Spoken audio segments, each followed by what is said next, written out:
ஓம் விக்னேஸ்வரா போற்றி, ஓம் நவக்கிரகங்களை போற்றி. விநாயகர் சேர்த்து வாழ்த்துக்கள். எல்லாருக்கும் விநாயகர் சேர்த்து வாழ்த்துக்கள். போத ஜோடத்தின் சார்பாக எல்லாரும் விநாயகர் பெருமான் அருளால் நலமுடன் வாழ வேண்டும். நேர்களே, விநாயகர் சேர்த்து அன்றைக்கி எதை செய்யணும் எதை செய்யக்கூடாதுன்னு இந்த வீடியோவில் சொல்கிறேன். இந்த வீடியோ ஒரு முக்கியமான வீடியோ. உங்களுக்கு தெரிஞ்ச கருத்துக்கள் இருந்தால் ஈஸியாக எடுத்துக்கோங்க, தெரியலன்னா அதை கொஞ்சம் கான்சன்ட்ரேஷன் பண்ணி அதை செய்யாமல் இருங்க. வாட்டர் மேபி விநாயகர் சேர்த்தியை நல்லபடியாக கும்பிடுங்க. எல்லார் வீட்டிலும் விநாயகர் படம் இருக்கும். விநாயகர் படம் இல்லாத வீடே இருக்காது. வீட்டுக்கு ஒரு கணேசன் இருப்பான். அந்த காலத்தில் வீட்டுக்கு ஒரு கணேசன் ஒரு பேர் இருக்கும். ஒரு பையனுக்கு ஆம்பளை பையனுக்கு கணேசன் பேர் வைப்பாங்க. அது மாதிரி வீட்டுக்கு விநாயகர் கண்டிப்பாக இருப்பார். ஒவ்வொரு ராசிக்கும் ஒரு விநாயகர் இருக்கார். அதை நான் இதில் சொல்கிறேன். அந்த விநாயகர் படம் வேணுங்கிறவங்க வாட்ஸ்அப்பில் கேளுங்க, உங்களுக்கு நான் கொடுக்குறேன். நாட் ஒன்லி நாளைக்கு மட்டும் விநாயகர் சேர்த்தி அன்னைக்கு மட்டும் நீங்கள் கும்பிடணும் கிடையாது. உங்கள் வாழ்நாள் முழுக்க நீங்கள் வச்சு கும்பிட்டீங்கன்னா உங்களுக்கு வாழ்க்கையில் வெற்றி கிடைக்கும். வினை தீர்ப்பான் விக்னேஸ்வரன், வெற்றியை கொடுப்பான் விக்னேஸ்வரன். விநாயகர் சேர்த்து 27/8/2025 கொண்டாடப்படுகிறது. நல்ல விதமாக பார்க்கப்படுகிறது. புதன்கிழமை பொண்ணு கிடைச்சாலும் புதன் கிடைக்காது. புதன்கிழமை விநாயகர் வீட்டுக்கு வராரு. கன்னி ராசியில் நடக்குது. கன்னிமூல கணபதி ஹஸ்த நட்சத்திரத்தில் சந்திர நட்சத்திரத்தில் தான் நடக்குது. ஸோ சந்திரனுக்கு உண்டான சாபத்துக்காக விநாயகர் சேர்த்து கொண்டாடப்படுகிறது. சந்திரன் விநாயகரை பார்த்து கேலி பண்ணார், அவருடைய உருவத்தை பார்த்து. அதனால தான் விநாயகர் அவர் சபிச்சார். நாளைக்கு நீங்கள் சந்திரனை பார்க்காம இருக்குது மிகச்சிறப்பு. நைட்டு இரவு நேரம் சந்திரனை பார்க்காம இருங்க. அப்படி தவிர பார்த்துட்டிங்கன்னா விநாயகரை கும்பிட்டுருங்க.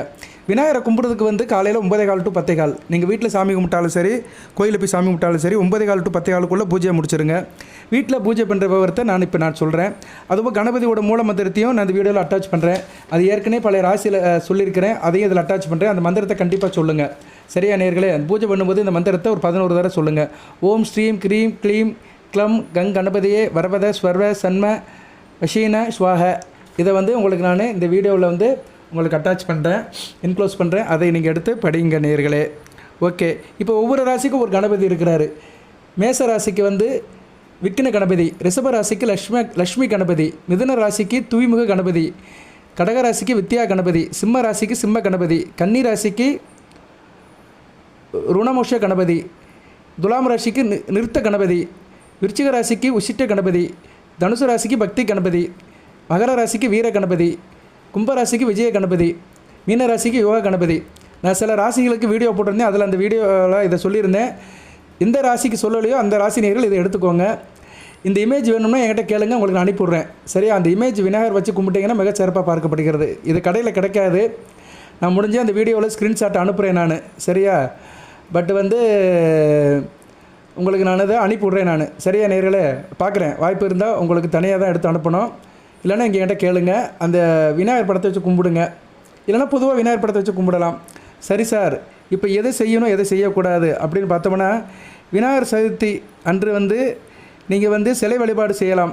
சிலை வழிபாடு வச்சு வீட்டில் கும்பிட்டிங்கன்னா தலையில் கிரீடம் வைக்கணும். விநாயகருக்கு ப்ளைனாக வைக்கக்கூடாது சிலையை. அவர் மேலே ஒரு கிரீடம் வச்சு கும்பிடணும். இல்லைனா கொடை இருக்கணும். ஒரு குட்டி கொடையோ கிரீடமோ இருக்கணும். அது கடையில் கொடுப்பாங்க, அதை வாங்கி செய்யுங்க. சில பேர் மண்ணில் செய்த விநாயகரை செய்வாங்க, பூஜிப்பாங்க. வீட்டில் வச்சு விநாயகருக்கு வழிபாடு பண்ணுவாங்க. விநாயகருக்கு கிரீடம் இருக்கணும், இல்லைனா கொடை இருக்கணும். ரைட்டு, அப்படி செஞ்சீங்கன்னா உங்களுக்கு அதிர்ஷ்டம் இருக்கும். வாழ்நாள் முழுக்க அதிர்ஷ்டம் இருக்கும். அந்த அதிர்ஷ்டத்தை விநாயகர் பெருமான் கொடுப்பார். அடுத்து விநாயகருக்கு உகந்தது உட்கார்ந்த நிலையில் தான் இருக்கணும். விநாயகர் எப்போயுமே உட்கார்ந்த நிலையில் இருக்கிற விநாயகர் சிலையை தான் வழிபாடு பண்ணணும். நிற்கிற சிலை தவிர்க்கலாம். விநாயகர் உட்கார்ந்த மாதிரி இருக்கிற சிலையை வாங்கி கும்பிட்றவங்களுக்கு மிகச்சிறப்பாக இருக்கும். வாழ்க்கை செழுமையாக இருக்கும். அதுபோக அவருக்கு சிலையுடன் வாகனமும் இருக்கணும். சரியா? எலி வாகனத்தோடு அவர் சிலை இருக்கணும். எலி வாகனம் கண்டிப்பாக அந்த சிலையில் இருக்கணும். அவருக்கு மோதகம் கண்டிப்பாக இருக்கணும். மோதகம்னா என்ன? கொழுக்கட்டை. பிள்ளையாருக்கு கொழுக்கட்டை தான் வச்சு கண்டிப்பாக கும்பிட வேண்டும். இது வீட்டில் நேர்மறை சக்தி அது இருக்கும். வீட்டில் தீய சக்தி இருந்தால் விரட்டி விட்டுரும். ஸோ கொழுக்கட்டை வைத்து விநாயகர் வழிபாடு பண்ணினீங்கன்னா வீட்டில் நேர்மறை சக்தி இருக்கும், தெய்வ சக்தி இருக்கும். தெய்வ அருள் வீட்டில் கண்டிப்பாக குடிகொண்டு இருக்கும். விநாயகருக்கு சிவப்பு நிற ஆடை போடக்கூடாது. சரியா? விநாயகருக்கு சிவப்பு நிற ஆடையை தவிர்த்துருங்க. அவருக்கு எந்த ஆடை போடலாம் சார் அப்படின்னா, பச்சை நிற ஆடை, ஆரஞ்சு, பொன்னிறம், இது மாதிரி நிற ஆடையை போடலாம். காவி போடலாம். சரியா? காவி நிறம் மிக சிறப்பாக பார்க்கப்படுகிறது. விநாயகருக்கு வீட்டில் அவர் சிலையை கிழக்கு மேற்கு அல்லது வடகிழக்கு திசையில் வைக்கணும். நீங்கள் பூஜை பண்ணும்போது அவர் கிழக்கு பக்கம் இருக்கணும், அல்லது மேற்கு பக்கம் இருக்கணும், அல்லது வடகிழக்கு பக்கம் இருக்க வேண்டும். விநாயகருக்கு உடைய பாடலை பாடலாம். நான் ஒரு ஸ்லோகம் சொன்னேன் பார்த்தீங்களா? விநாயகருடைய மூல மந்திரம். அதை சொல்லி வழிபட்டிங்கன்னா மிகச்சிறப்பாக பார்க்கப்படுகிறது. அதுபோக விநாயகர் பாடல் பாடும்போது மணி ஓசை, மணியை நீங்கள் ஆட்டிக்கிட்டே படிக்கணும். சரியா? மணி ஓசை கேட்க வேண்டும். வேறு எதனாச்சும் அபசகுனங்கள் கேட்காமல் இருக்கிறதுக்கு வீட்டில் மணி ஓசை எழுப்பிட்டு தான் நீங்கள் அவருடைய நாமத்தை சொல்லணும். விநாயகர் சதுர்த்திக்கு செய்யக்கூடாது என்ன சார் அப்படின்னா, விநாயகர் சதுர்த்திக்கு வீட்டில் யாரும் செய்ய மாட்டாங்க. எல்லோருக்கும் தெரிஞ்சதான் இதை நான் சொல்கிறேன். நான்வெஜ் சாப்பிடாதீங்க. சில பேர் முட்டையை சாப்பிடுவாங்க, அதை தவிர்த்துருங்க. இந்து கலாச்சாரத்துப்படி இந்துவாக பிறந்தவன் வந்து நான்வெஜ் சாப்பிடக்கூடாது.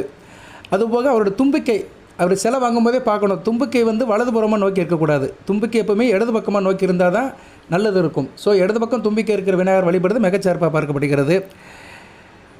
அதே மாதிரி விநாயகரை கரைக்க போகும்போது வந்து அவர் கற்பூரம் ஆராய்ச்சி எடுத்துகிட்டு தான் கரைக்கணும். இப்போ நீங்கள் வந்து சில பேர் விநாயகர் அப்படியே தண்ணியில் கரைச்சிருவாங்க, சில பேர் வந்து கோயிலில் வச்சுட்டு வந்துடுவாங்க. கோயிலில் வந்து மொத்தமாக எடுத்துகிட்டு போய் கரைப்பாங்க. அது வந்து அவங்க அந்த ஆகம முறைப்படி பூஜை பண்ணிட்டு தான் கரைப்பாங்க. அது வந்து சரியாக போயிடும். சில பேர் நேரடியாக கரைப்பாங்க, நீர்நிலையில் ஆற்றுலையோ குளத்துலையோ கரைப்பாங்க. அப்போ என்ன பண்ணுறீங்கன்னா, விநாயகர் சிலை எடுக்கும்போது ஒரு 3 நாள் கழித்து எடுக்கும்போது அதுக்கு ஒரு கற்பூரம் காட்டிட்டு அந்த விநாயகர் சிலையை எடுத்துகிட்டு ஜலத்தில் போய் கரைச்சிருங்க. அதுபோக விநாயகர் சதுர்த்தி அன்றைக்கி பூண்டு வெங்காயம் இது மாதிரி உணவுகளை சாப்பிடக்கூடாது. அதாவது சாப்பாடில் சேர்த்துக்கலாம், தனிப்பட்ட முறையில் பூண்டு வெங்காயம் சாப்பிடாமல் இருந்தீங்கன்னா நல்ல விதமாக பார்க்கப்படுகிறது. சாத்வீக உணவுகளை சாப்பிட்டீங்கன்னா சகல விமோச்சனம் உங்களுக்கு கிடைக்கும், சாப விமோச்சனம் கிடைக்கும். அதே மாதிரி விநாயகர் சிலையை தனியாக வைக்கக்கூடாது. விநாயகர் சிலையோட லட்சுமி தேவி, சிவன், பார்வதி, முருகன் இது மாதிரி சிலைகளை சேர்த்து வைக்கணும். சார் நான் ஒரு சிலை தான் சார் வாங்கினேன், மற்ற சிலை வாங்கலாம் அப்படி சொல்கிறவங்க ஃபோட்டோ வச்சுக்கலாம். சரியா? 4-5 ஃபோட்டோவுக்கு நடுவில் விநாயகர் சிலையை வச்சு நீங்கள் வழிபாடு பண்ணணும். சிலை வழிபாடு வீட்டில் இருக்குதுன்னா நீங்கள் எல்லா நாட்டிலையும் நைவேத்தியம் பண்ண வேண்டும். சில வீட்டில் விக்கிரத்தில் விநாயகர் இருப்பார், அதை வந்து விக்கிரத்தில் வச்சுருப்பாங்க. தாமிரம் அல்லது வெள்ளி விநாயகர் இப்படி மெட்டல்லே வாங்கி வச்சுருப்பாங்க. அப்படி வச்சுருக்கிறவங்க டெய்லி நைவேத்தியம் பண்ணணும். சரியா? நைவேத்தியம் கண்டிப்பாக பண்ணணும். சாமிக்கு வந்து நைவேத்தியம் பண்ணணும், அதை பிண்டிக்கணும். சரியா நேரில் ஏதோ உங்கள் வீட்டில் செஞ்ச சாப்பாடை தெய்வத்துக்கு வச்சுட்டு கெண்டியில் தண்ணி வச்சுட்டு நீங்கள் நமஸ்காரம் பண்ணணும். அதுதான் நைவேத்தியம். வீட்டில் சமைக்கிற சாப்பாடை வைக்கணும். சமைக்கலை சார் அப்படின்னா வீட்டில் இட்லி இருந்தால் கூட ஒரு இட்லி எடுத்து கொஞ்சம் ஜீனியை போட்டு வச்சிடலாம். சரியா? அதனால் விநாயகர் ஒன்றும் கோபிக்க மாட்டார், எந்த தெய்வமே கோபிக்காது. நம்ம வீட்டில் என்ன செய்கிறோமோ அதை வந்து செய்யணும். பழைய வைக்கக்கூடாது. காலையில் சூடாக தயாரித்த உணவை வந்து தெய்வத்துக்கு படைச்சிட்டு நம்ம வழிபாடு செய்கிறது நல்லது. இன்னும் விநாயகர் சதுர்த்தி இன்றைக்கி நிறையா இருக்குது. யாரும் ஆண்கள் முடி வெட்ட போக வேண்டாம். சரியா? கேர் கட்டிங் பண்ணுறது வந்து விநாயகர் சதுர்த்தி போகாதீங்க. நிறைய பேர் போவாங்க. இன்றைக்கி புதன்கிழமை தானே, கவர்மெண்ட் லீவ் விட்டுட்டாங்க அப்படின்னு சொல்லிட்டு முடி வெட்ட போவாங்க. முடி வெட்ட போகக்கூடாது. எண்ணெய் தேய்ச்சி குளிக்கக்கூடாது. சீக்கா போட்டு குளிக்கக்கூடாது. தலைக்கு வந்து தலையை ட்ரையாக விடக்கூடாது. நல்லா தலைக்கு தேங்காய் எண்ணெய் வச்சு நல்லா தலையை சீவுங்க. இதெல்லாம் வந்து ஒரு ஆச்சார முறைப்படி. சரியா? விநாயகர் வந்து இந்த குடும்பத்துக்கே வந்து மூத்த மகன். எல்லா குடும்பத்துக்குமே முதற் கடவுள், முழு கடவுள், முழுமையானவர், முதலும் ஆனவர். அது ரொம்ப விசேஷம். எந்த கடவுளுமே வந்து முதற் கடவுள் சொல்கிறது விநாயகரை தான், முழுமையான கடவுள். ஸோ அவர் பிறந்தநாள் அன்றைக்கி நம்ம ஒரு சிரத்தையோட சில காரியங்கள் பண்ணோம்னா கண்டிப்பாக நம்மளை காப்பாற்றுவார். சதுர்த்தி தேதி வந்து மதியம் 3:52 வரைக்கும் தான் இருக்குது. அதனால் நீங்கள் காலையிலே 9:15 to 10:15 கோயிலுக்கு போயிட்டு வந்துடுங்க. இல்லைனா வீட்டில் விநாயகர் பூஜை பண்ணிடுங்க. ஓகே நேயர்களே, வேறு எதுவும் தகவல் இருந்தால் கமெண்ட் பாக்ஸில் கேளுங்க. இது விநாயகர் சதுர்த்திக்கு மட்டும் இல்லை, ஜனன ஜாதகத்தில் லக்னாதிபதி கேது கெட்டு போனவர்கள் விநாயகரை தொடர்ந்து கும்பிடலாம். அதுபோக கேது சிம்மத்தில் இருக்கிறாரு, சூரியன் வீட்டில் ஒளி கிரக வீட்டில் இருக்கிறாரு. இந்த கேது பயிற்சி வந்து அந்தளவு சிறப்பு கிடையாது. ஏன்னா அவர் இருக்கிற வீடு வந்து சூரியனோட வீடு, பிரபஞ்சத்துக்கு ஒளியை கொடுக்குற ஆத்மகாரன் வீட்டில் இருக்கிறதுனால கொஞ்சம் அனைவருக்கும் சில பிரச்சனைகள் இருக்கும். பஞ்சமஸ்தானத்தில் காலப்புரட்சி சக்கரத்து பஞ்சமஸ்தானத்தில் இருக்கிறதுனால பிள்ளைகளால் பிரச்சனை, பிள்ளைகளுக்கு பிரச்சனை, பூர்வீக சொத்து பத்து பிரச்சனை, அதிர்ஷ்டம் கை கொடுக்காமல் இருக்கிறது, சில நேரத்தில் நமக்கு வந்து செயல்பாடு சரியில்லாமல் இருக்கிறது, சிந்திக்க முடியாமல் இருக்கிறது, இப்படி சில சிக்கல்கள்லாம் பொதுவாக எல்லாத்துக்குமே வரும். எந்த ராசியில் பிறந்தாலும் சரி, யாராக இருந்தாலும் சரி, ஆணாக இருந்தாலும் சரி, பெண்ணாக இருந்தாலும் சரி, காலப்புரட்சிக்கு 5ஆம் இடத்துல கேது இருந்தாருன்னா அதிர்ஷ்டம் கெட்ட, சரி அதிர்ஷ்டம் குறை, சில பிரச்சனைகள் இருக்க தான் செய்யும். புது பிரச்சனைகள் வீட்டுக்கும் இருக்கும், நாட்டுக்கும் இருக்கும், அக்கம் பக்கத்து நாட்டோட பிரச்சனை இருக்கும். சரியா நேர்களே? ஓகே, நான் நிறைய சொல்லலாம், நிறைய சொல்லலாம். இந்த வீடியோவை நான் பொதுவாக தான் போடுறேன், 12 ராசிக்கும் பொதுவாக தான் போடுறேன், எல்லாத்துக்கும் பொதுவாக போடுறேன். சரியா? இது ராசிக்காக போடலை, ஜோதிடத்துக்காக போடலை, ஒரு ஆன்மீக தகவலுக்காக இந்த வீடியோ ஒளிபரப்புகிறேன். அதனால் விநாயகர் பெருமானை நான் சொன்ன விதத்தில் கும்பிடுங்க. அதுபோக நான் சொல்லாத விஷயங்கள், நல்ல விஷயங்கள் இருந்துச்சுன்னா அதை ஃபாலோ பண்ணுங்கள். வாழ்த்துக்கள் நேர்களே. எல்லாமல்ல விநாயகர் பெருமான், அகிலாண்டகுடி பிரம்மாண்ட நாயகன், கணநாதன், கணபதி அனைத்து மக்களுக்கும் சில சௌபாக்கியத்தையும் சில ஐஸ்வர்யத்தையும் சில நன்மையிலும் கொடுப்பார். விநாயகர் சதுர்த்தி முதல் உங்கள் வீட்டில் ஒளிவெள்ளம் பரவட்டும், வினைகள் தீரட்டும், வெற்றிகள் குவியட்டும், வெற்றிகள் தருவான் வெற்றி விநாயகன். வாழ்த்துக்கள், நன்றி. அனைத்து வளங்களின் நலங்களை பெற்று தேக ஆரோக்கியத்துடன் தீர்க்காயலுடன் நீடியோடி வாழ்க, நிறைந்த வளம் பெறுக. நன்றி நேயர்களே.